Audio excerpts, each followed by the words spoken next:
Hi friends, welcome to my channel Geetha Srinivas vlogs. Day 23 weight loss ఛాలెంజ్లో నేనైతే ఎంత wait ఉన్నాననేది మాత్రం రేపు రివీల్ చేస్తానన్నమాట.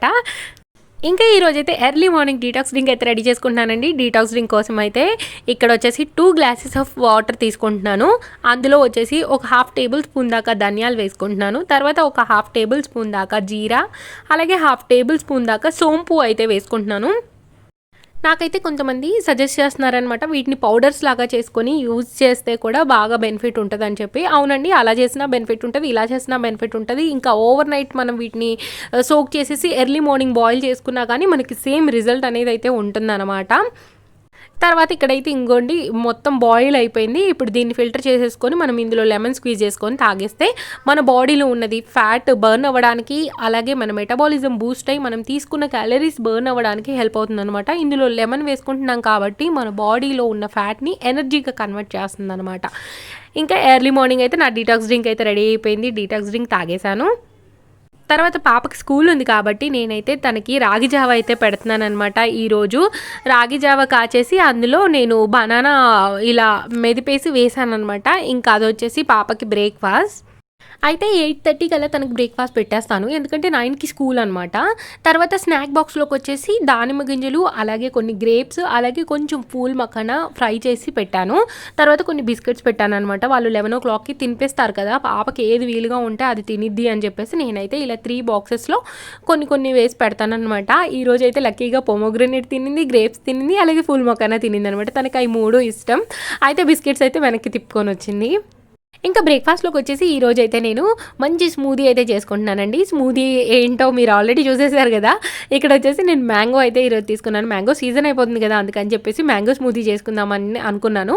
మ్యాంగో తీసుకోవడం వల్ల ఎక్కువగా క్యాలరీస్ వస్తాయని అంటున్నారు. కాకపోతే నేను ఏంటి అని అంటే ఎర్లీ మార్నింగ్ తీసుకుంటున్నాను, సో దట్ నేను మార్నింగ్ నుంచి ఈవినింగ్ దాకా ఏదో ఒక యాక్టివిటీలో యాక్టివ్గా ఉంటాను కాబట్టి నా క్యాలరీస్ అనేవి బర్న్ అవుతాయి అని చెప్పేసి నేనైతే మ్యాంగో స్మూదీ అయితే తీసుకున్నాను. ఇక్కడ నేను బాదం అలాగే వాల్నట్స్ వేసుకున్నాను కాబట్టి మనకి మంచి ప్రోటీన్ లభిస్తుంది, అలాగే గుడ్ ఫ్యాట్ అనేది లభిస్తుంది అనమాట. తర్వాత ఒక 100 ml అయితే మామూలు పాలే తీసుకున్నానండి. ఒకవేళ మీ దగ్గర ఆల్మండ్ మిల్క్ ఉంటే ఆల్మండ్ మిల్క్ తీసుకోవచ్చు. ఎవరైనా షుగర్ ఉంది అనుకునే డౌట్ ఉండే వాళ్ళు అయితే మాత్రం మ్యాంగోని స్కిప్ చేసేయచ్చు, ఎందుకంటే మ్యాంగో తీసుకోవడం వల్ల అయితే షుగర్ లెవెల్స్ ఇంక్రీజ్ అయ్యే ఛాన్స్ ఉంది కాబట్టి మీరైతే స్కిప్ చేసి ఆ ప్లేస్లో మీరు యాపిల్ కానీ లేకపోతే ఇంకేదైనా ఫ్రూట్ అయితే వేసుకొని చేసుకోవచ్చు అనమాట. చూడండి స్మూతీ ఎంత బాగుందో, అసలుకి టేస్ట్ కూడా అంతే బాగుందండి, చాలా యమ్మీగా ఉంది.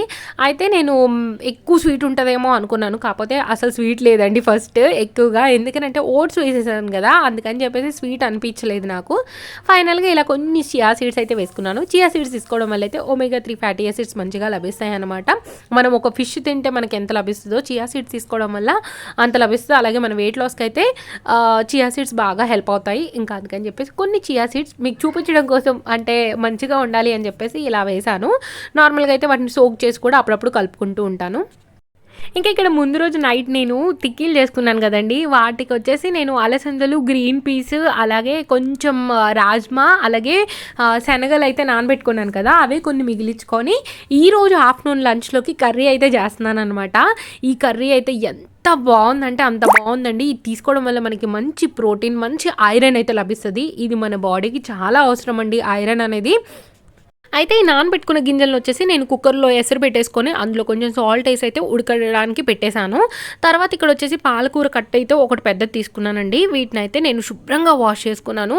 పాలకూర కానీ ఆకుకూరలు ఏవైనా సరే మనం ఒక 2-3 టైమ్స్ అయితే వాష్ చేసుకోవాలండి. ఎందుకనంటే దీని మీద చాలా పురుగు మందులు కొడతా ఉంటారు, అందుకని చెప్పేసి నేనైతే పసుపు, ఉప్పు వేసి అయితే శుభ్రంగా వాష్ చేసుకున్నాను.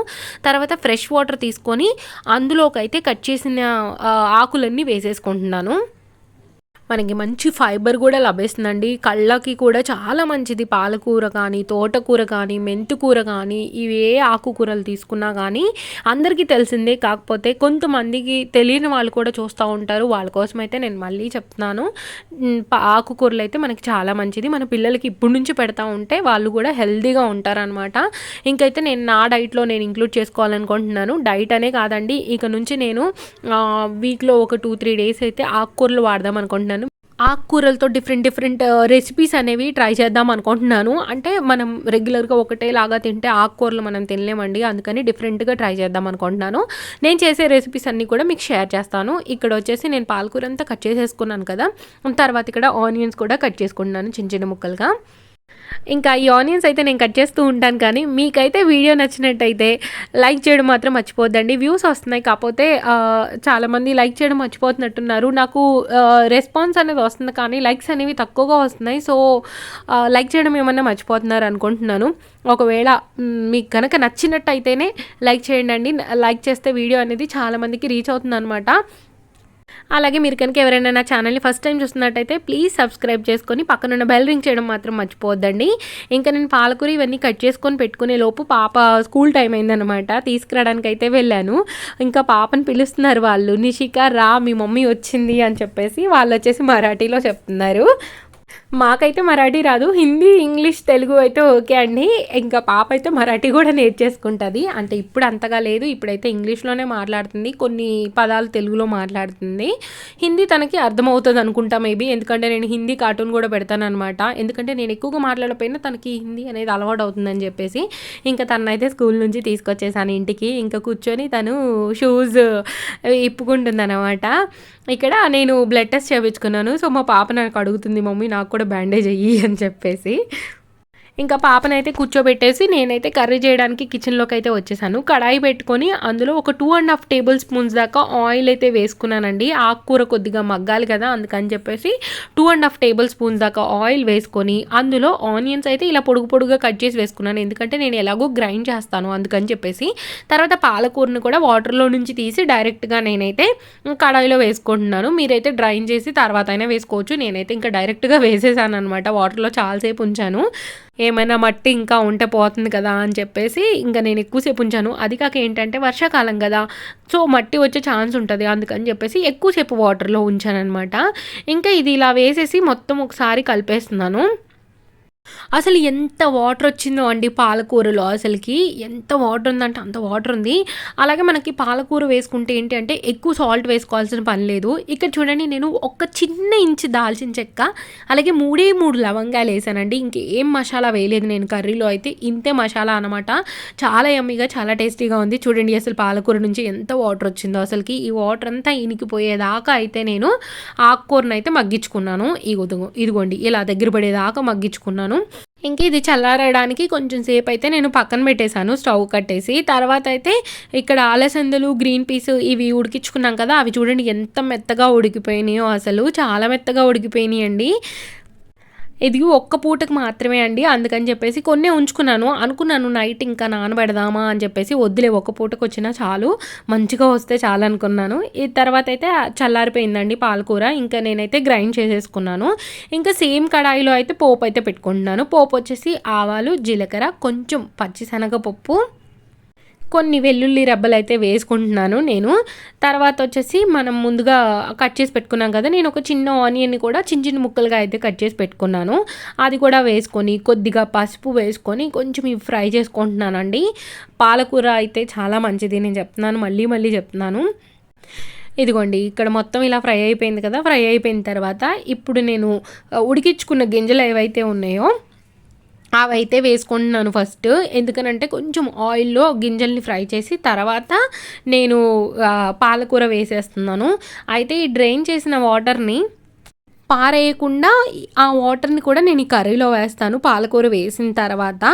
ఇదిగోండి ఫస్ట్ ఈ గింజలను అయితే కొంచెం ఆయిల్లో ఫ్రై చేసుకుంటున్నాను. ఆల్రెడీ మంచిగా ఉడికిపోయినాయి అండి, చాలా మెత్తగా. అసలు మెత్తగా ఉడకడం వల్ల నేను ఏం చేశాను అంటే మ్యాష్ చేయలేదు.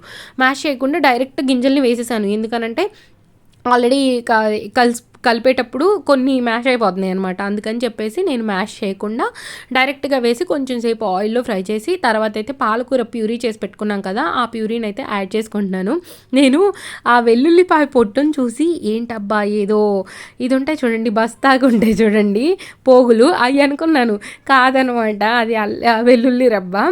ఇంకా సరే అని చెప్పేసి దాంట్లోనే వేసేసి మొత్తం కలిపేసుకున్నాను. ఇది ఒకసారి మొత్తం పాలకూరను కూడా ఆయిల్ మిక్స్ అయ్యేలాగా కలిపేసుకోవాలి. మొత్తం కలిపేసుకున్న తర్వాత ఈ అలసందలు ఉడికేటప్పుడు వాటర్ ఏవైతే ఉన్నాయో ఆ వాటర్ని మిక్సీ జార్లో వేసేసి ఒకసారి ఇలా కలిపేసి ఆ మిక్సీ జార్లో ఉన్న వాటర్ అంతా దీంట్లో వేసేసుకున్నాను. ఇంక ఇప్పుడు మనం సాల్ట్, కారం అయితే వేసి చెక్ చేసుకోవాలి.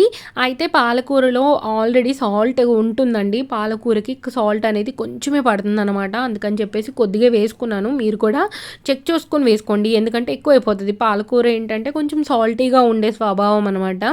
తర్వాత అయితే ఇక్కడ కారం వేసుకుంటున్నాను. మీ టేస్ట్కి తగ్గట్టు మీరు యాడ్ చేసుకోండి. నేనైతే 1 టేబుల్ స్పూన్ దాకా కారం అయితే వేసుకున్నాను. ఇలా కారం కూడా వేసి మంచిగా కలిపేసుకొని మూత అయితే పెట్టేసుకుంటున్నాను. ఇక్కడ మూత పెట్టేసుకున్న తర్వాత చూడండి ఎలా ఉడుకుతుందో కూర అనేది. ఇంత మంచిగా బుడగలుగా వస్తుందండి. ఆయిల్ అంతా పైకి తేలేదాకా ఉడికించుకుంటే మనకి కర్రీ అయితే రెడీ అయిపోతుంది అనమాట. ఆల్రెడీ పాలకూర వచ్చేసి ఆయిల్లో ఫ్రై అయింది కాబట్టి మనకి ఎక్కువ టైం పట్టదు. చాలా తక్కువ టైం పడుతుంది. ఆల్రెడీ అలసందలు ఇవన్నీ ఉడికిపోయినాయి. సో మనకి కర్రీ అనేది చాలా త్వరగా రెడీ అయిపోతుంది. ఈ కర్రీ అయితే ఇంకా నా రెగ్యులర్ కర్రీస్లో ఒక కర్రీ లాగా పార్ట్ అయిపోతుంది అనమాట. నాకు అంత నచ్చిందనమాట కర్రీ. నేను ఫస్ట్ టైం ట్రై చేశాను. చాలా బాగుంది. తర్వాత అయితే ఇంకా ఇక్కడ ఒక కప్పు వైట్ రైస్, అలాగే కొంచెం కీరా దోసకాయ, అలాగే కొంచెం క్యారెట్ సలాడ్, అలాగే కొంచెం పెరుగు అయితే తీసుకున్నాను. ఇది వచ్చేసి నా లంచ్ ప్లేట్ అండి ఈ రోజుకి. తర్వాత పాలకూర కర్రీ కూడా తీసుకున్నాను. మర్చిపోయాను కర్రీ గురించి చెప్పడం. కర్రీ వచ్చేసి ఒక కప్పు దాకా తీసుకున్నాను. నేను రైస్ ఎంత తీసుకుంటున్నాను కర్రీ కూడా అంతే క్వాంటిటీ తీసుకుంటున్నానండి. అయితే ఇంకా పెరుగులో వచ్చేసి కొంచెం బీట్రూట్ కూడా వేసుకున్నాను. ఇలా బీట్రూట్ మనం కొద్ది క్వాంటిటీలో మనం డైలీ కన్జ్యూమ్ చేయొచ్చంట. ఎక్కువగా కాదండి, కొంచెం క్వాంటిటీ అయితే మనం కన్జ్యూమ్ చేయొచ్చంట. నేను ఇలా పెరుగులో వేసేసి అయితే పెరుగుని మంచిగా పింక్ కలర్ లాగా కలిపేసుకున్నాను. నాకు బాగా నచ్చుతుంది ఇలా చేసుకుంటే. అందుకని చెప్పేసి పెరుగులో అయితే నేను కొంచెం బీట్రూట్ తురుముని వేసేసుకొని కలిపేసుకొని తింటున్నాను. అయితే మీ ఇష్టం అండి. సాల్ట్ వేసుకోవాలి అనుకుంటే కొంచెం వేసుకోండి, లేదు అని అంటే లేదు. ఇదిగోండి కర్రీ చూడండి ఎంత బాగా కనిపిస్తుందో. ఇంకా తినేసి తర్వాత కొద్దిసేపు పాపను పడుకోబెట్టాను. ఇంక ఈవినింగ్ అయ్యాక నేను బట్టలు తెస్తుంటే మా పాప నాకు హెల్ప్ చేస్తుంది అనమాట. తన కోసం అని చెప్పేసి స్టాండ్ని కొంచెం ఇలా చేసేసి తనకి చెప్పాను అనమాట, క్లిప్స్ తీనానా అని చెప్పేసి. తను తీస్తా అని చెప్పింది. తీసేసి ఇంకా నాకు హెల్ప్ చేస్తుంది. అదిగోండి అక్కడ చూడండి మర్చిపోయింది అనమాట. క్లిప్ పెట్టబోయి తన ఇన్నర్ అయితే అక్కడ పెట్టేసింది. మళ్ళీ నాకు ఇచ్చిందనమాట. ఇవ్వమంటే ఇవ్వను అనింది. కానీ తర్వాత మళ్ళీ అక్కడికి వెళ్ళి మళ్ళీ కన్ఫ్యూజ్ అయిపోయింది. ఇదేంటి ఇది నేను ఇస్తే ఇది ఎలా పట్టుకోవాలనుకుందో ఏమో, మళ్ళీ నాకు ఇచ్చేసింది. ఇలా అయితే పాప హెల్ప్ చేస్తూ ఉంటుంది. ఈరోజు ఏరోప్లేన్ వచ్చిందనమాట. అందుకని లోపలికి పారిపోయింది. ఇంకా బట్టలు మడతేసి బట్టలన్నీ సర్దేశాను. తర్వాత అయితే ఇక్కడ నేను డిన్నర్కి ఈరోజు నాకు ఏమి తినాలి అని లేదండి. సో నేనైతే రాగి జావన్న తాగుదాము అని చెప్పేసి ఒక 2 టేబుల్ స్పూన్స్ దాకా రాగి పిండి వేసేసుకున్నాను వాటర్లో. వాటర్ వచ్చేసి నేను కొలుచుకున్నానండి. ఏ గ్లాస్తో తాగాలి అనుకుంటున్నానో ఆ గ్లాస్ అయితే నిండా వాటర్ తీసుకున్నాను. తర్వాత ఈ రాగి పిండిని వేసేసి మొత్తం ఇలా కలిపేసుకుంటున్నాను.